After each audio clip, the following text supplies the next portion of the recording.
Bismillahirrahmanirrahim. Assalamualaikum warahmatullahi wabarakatuh. Innal hamdalillah nahmaduhu wa nasta'inuhu wa nastaghfiruhu wa nastahdih wa na'udzu billahi min shururi anfusina wa min sayyiati a'malina. Man yahdihillahu fala mudilla lahu fala hadiyalah wa man yudlilhu falan tajida lahu waliyyan mursyida.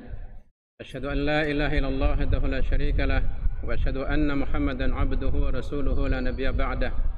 Allahumma salli wa sallim ala nabiyyina Muhammad sallallahu alaihi wasallam wa ala alihi wa ashabihi wa man tabi'ahum bi ihsanin ila yaumiddin. Amma ba'd. Qala Allah Ta'ala fi kitabihil karim, a'udzu billahi minasy syaithanir rajim. Ya ayyuhalladzina amanu kutiba 'alaikumus syiyam kama kutiba 'alal ladzina min qablikum la'allakum tattaqun. Wa qala Rasulullah sallallahu alaihi wasallam, man shoma ramadhana imanan wa ihtisaba ghufira lahu ma taqaddama min dhanbihi wa man qama ramadhana imanan wa ihtisaba ghufira lahu ma taqaddama min dhanbihi. Ayuhal hadirun ayuhas shaimun shaimat, dari mata Allah Subhanahu wa taala, puji syukur kita kepada Allah Subhanahu wa taala atas segala karunia-Nya kepada kita semuanya, sehingga pada bulan suci Ramadan ini kita diberikan kesempatan oleh Allah Subhanahu wa taala untuk bisa menikmati hidangan Allah Subhanahu wa taala, menikmati kemahamurahannya Allah Subhanahu wa taala pada bulan suci ini. Yang mana kita tahu sama bahwa pada bulan inilah diskon besar-besaran diberikan pada kaum muslimin. Yang mana tiada lain dan tidak bukan tujuannya supaya kita bisa mengambilnya, agar supaya kita menjadi hamba-hamba Allah Subhanahu wa taala yang beruntung. Ayyuhal muslimun ya rahimakumullah. Kalau di sana dikatakan ya ayyuhalladzina amanu, dalam Al-Qur'an disebutkan seperti itu, maka itulah panggilan kasih sayang, panggilan kepada hamba yang disayangi Allah Subhanahu wa taala. Karena biasanya panggilan ya ayyuhalladzina amanu itu pasti berkaitan dengan atau mungkin berhubungan dengan untuk meningkatkan kualitas keimanan seorang mukmin atau seorang muslim. Kalau tidak salah, panggilan ya ayyuhalladzina amanu di dalam Al-Qur'an itu ada atau diulang sekitar 89 kali. So, kalau kita atau jamaah sekalian punya Al-Quran Android, tulis saja ya ayyuhalladzina amanu, itu akan muncul sebanyak 89 kali. Dan panggilan ya ayyuhalladzina kafaru itu hanya sekali saja. Hadirin Allah Subhanahu wa taala, namun yang kita bahas pada kesempatan kali ini bukan tentang panggilan itu, tapi ada beberapa hal yang mungkin saya sampaikan. Mungkin panitia menginformasikan bahwa malam ini harus membahas tentang menjaga tauhid ya dalam era global. Judulnya terlalu keren, saya nggak kaget sih kan. Nah, dirubah saja judulnya agar supaya lebih enak saya juga membahasnya.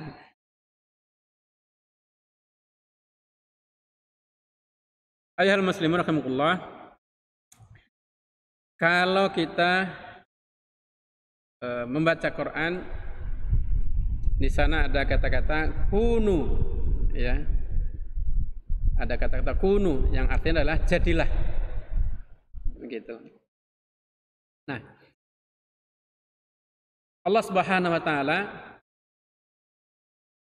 memerintahkan kepada kita seorang mukmin itu untuk menjadi apa? Kalau di surat An-Nisa ayat 135, Allah Subhanahu wa taala berfirman, a'udzubillahi minasyaitonir rajim, ya ayyuhalladzina amanu kunu qawwamina bil qisti syuhada'a lillahi walau 'ala anfusikum awil walidaini wal aqrabin iyakun ghaniyan aw faqiran fallahu aula bihima fala tattabi'ul hawa an ta'dilu wa in talu an tu'ridu fa innallaha kana bima ta'maluna khabira. Dan juga surat Al-Maidah ayat 8 itu sama juga, ya ayyuhalladzina amanu kunu qawwamina lillahi syuhada'a bil qist.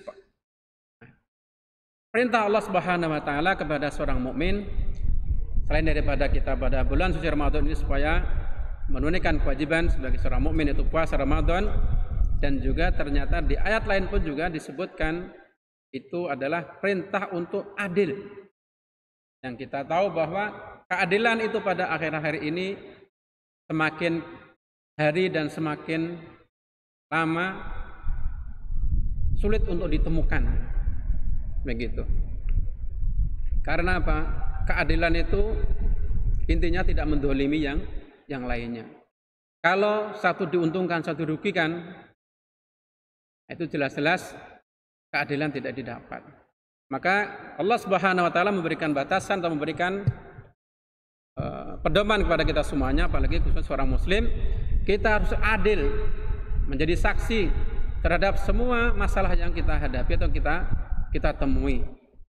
Walaupun kepada diri sendiri, kepada orang tua, kepada kerabat, kepada yang kaya, kepada yang miskin, kepada pejabat, kepada rakyat dan lain sebagainya. Itu perintah Allah Subhanahu wa taala agar kita punya jiwa keadilan. Kalau itu tidak dapat diwujudkan dalam diri sendiri atau bahkan kepada khalayak umum, khalayak yang lebih luas lagi, maka bisa jadi kehancuran itu akan terasa dan dirasakan oleh siapapun yang merasa ada di sekitar itu. Maka ini disebutkan 2 kali, kunu qawwamina lillahi syuhada. Ya, qawamin itu lurus, tidak memihak kecuali dengan pihakan yang benar. Gitu. Karena apa? Keadilan itu akan lebih dekat dengan ketakwaan. Nah, maka sebagai seorang muslim, apalagi di antara mereka ada yang menjadi pejabat negara, pemangku jabatan hukum dan sebagainya, maka mereka harus mengamalkan ayat ini. Adil kepada siapapun yang berbuat zalim. Jangan sampai karena dia orang kaya diringankan bebannya, diringankan hukumannya. Karena ini orang tidak punya apa-apa, mereka tegas sekali. Maka ini sudah disinggung oleh Rasulullah SAW. Sesungguhnya umat-umat terdahulu itu dihancurkan Allah Subhanahu wa taala karena memang keadilan itu tidak dirasakan. Jadi kalau orang-orang yang punya masalah itu dari kalangan pejabat, orang-orang yang ashraf, orang mulia, orang-orang yang mungkin kaya di antara mereka lemah menegakkan keadilan. Tapi kalau di gerakan yang bawah, mereka langsung cepat menangani masalah itu. Dan ini kita rasakan bersama-sama.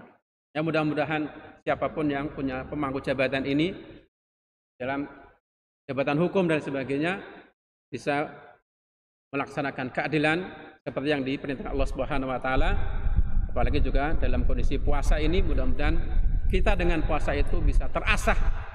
Karena memang puasa melatih kepada seorang muslim itu untuk adil, jujur kepada diri sendiri. Karena imanan bakti sahabat. Jadi kalau puasanya seperti itu, insya Allah akan bisa berbuat adil. Kemudian jamaah sekalian, ada juga kunu, ya, kita jadikan apa? Kunu rabbaniyina bima kuntum tu'allimunal kitab wa bima kuntum tadrusun. Di surat Al-Imran ayat 79, Allah Subhanahu wa taala berfirman, jadilah kalian hamba-hamba Allah yang terdidik, begitu, dan juga belajar Al-Quran dan juga mempelajari apa-apa yang diturunkan Allah Subhanahu wa taala lewat Rasulnya. Nah, jadi kita tidak boleh atau jangan sampai kita hanya sebatas bisa ibadah saja.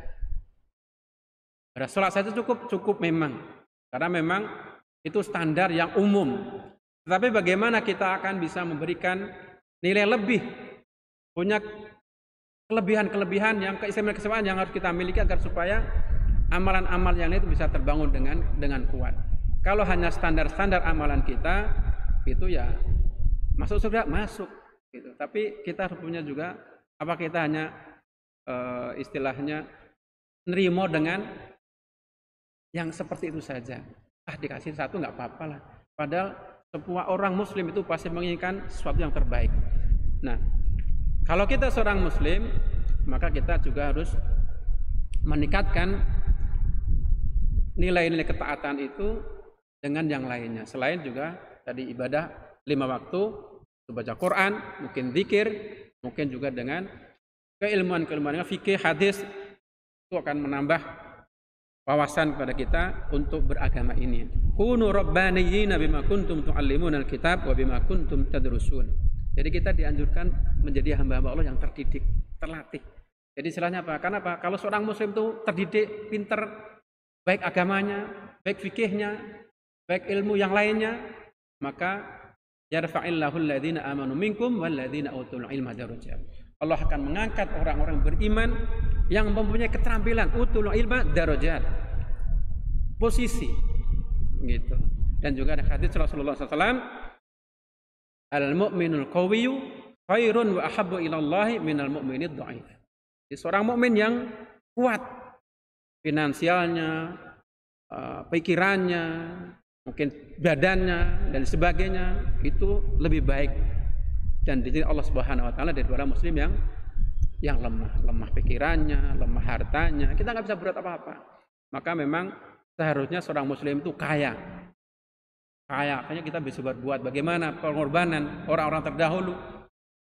Abu Bakar menginfakkan semua hartanya, Umar menginfakkan separuh hartanya, dan itu tidak pernah tertandingi sampai sekarang. Gitu.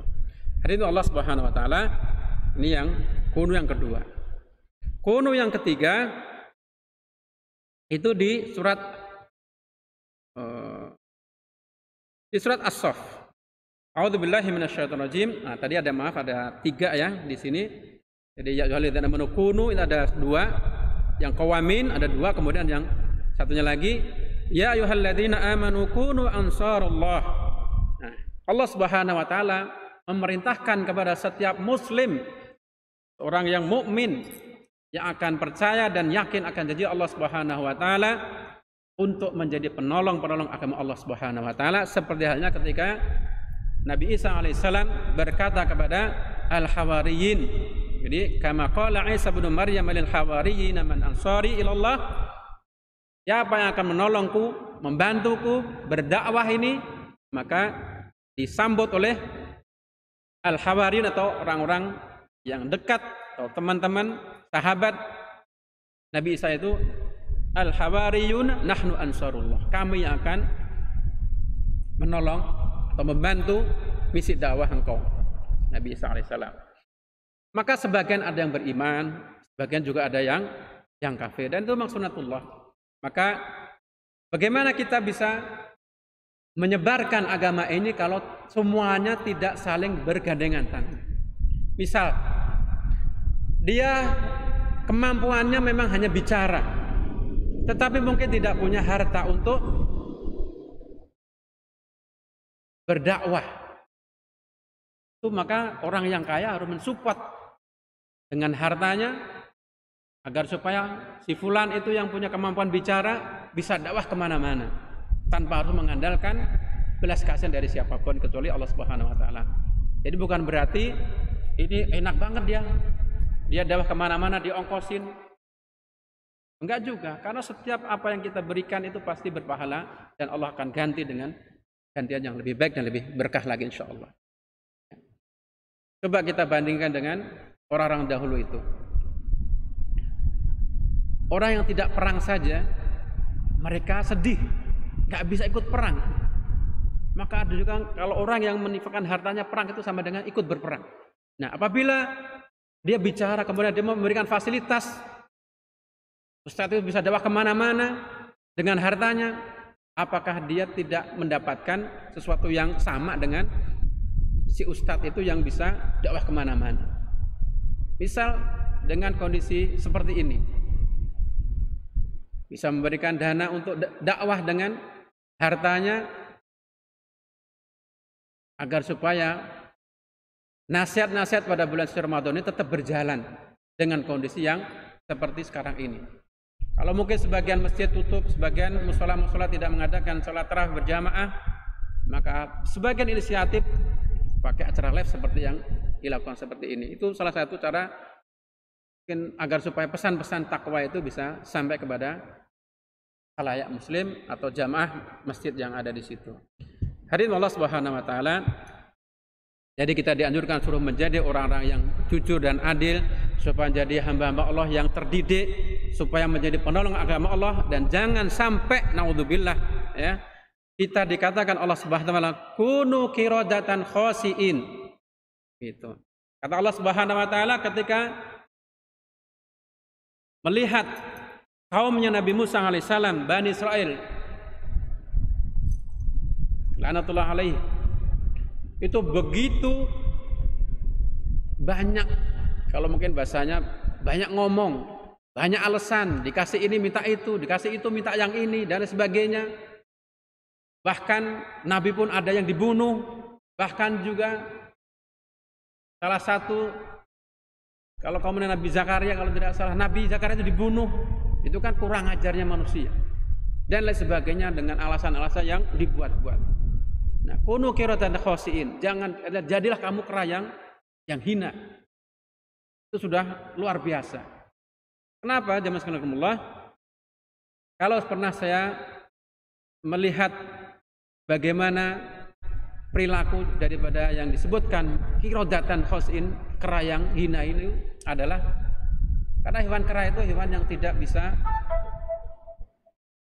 istilahnya merawat apa yang dia miliki. Suatu saat dulu saya pernah di sebuah negara, karena pernah kerja di sana, itu ada kera. Dikasih tempat duduknya atau mungkin buat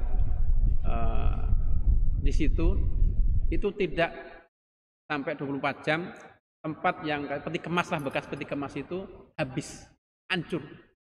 Akhirnya saya berpikir, oh pantas saja ya, pantas saja Allah Subhanahu wa taala itu mengatakan kepada Bani Israel itu kunu qiradatan khasiin. Nah, apabila kita punya perilaku-perilaku setan, perilaku-perilaku yang mirip-mirip dengan kera, itu adalah perilaku yang tamak. Sudah punya itu, punya sesuatu, dia masih mengambil dari apa itu remeh-temehnya dunia itu dengan tamaknya. Semua diambil, tidak mempedulikan halal haram. Sudah tangannya megang, mulutnya terisi, masih terus dimasukin.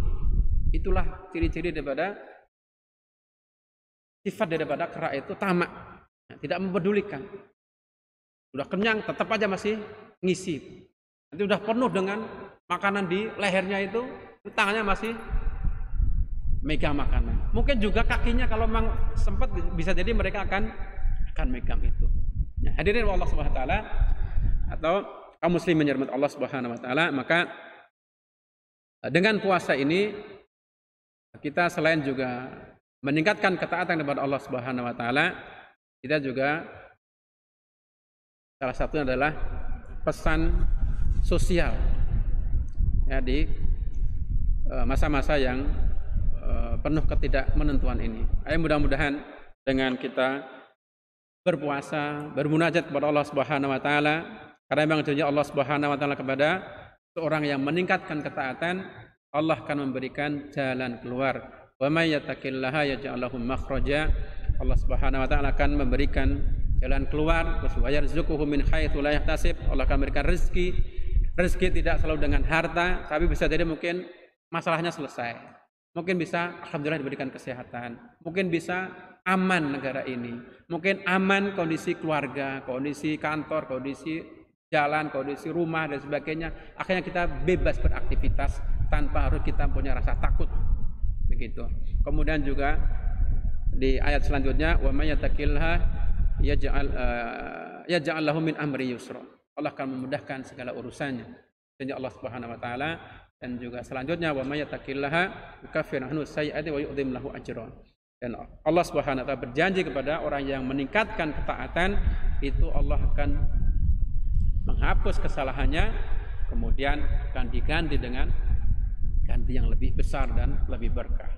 Mudah-mudahan Allah Subhanahu wa taala dengan adanya sedikit musibah ini, jangan sampai kita melalaikan kenikmatan-kenikmatan yang telah Allah berikan kepada kita semenjak lahir hingga saat ini. Karena apa? Musibah yang diberikan itu lebih sedikit daripada kenikmatan yang Allah berikan kepada kita. Maka kalau kita melihat Nabi Ayub alaihissalam itu sampai malu kalau berdoa kepada Allah, penyakitnya baru 18 tahun. Nikmatnya lebih daripada 18 tahun. Begitu.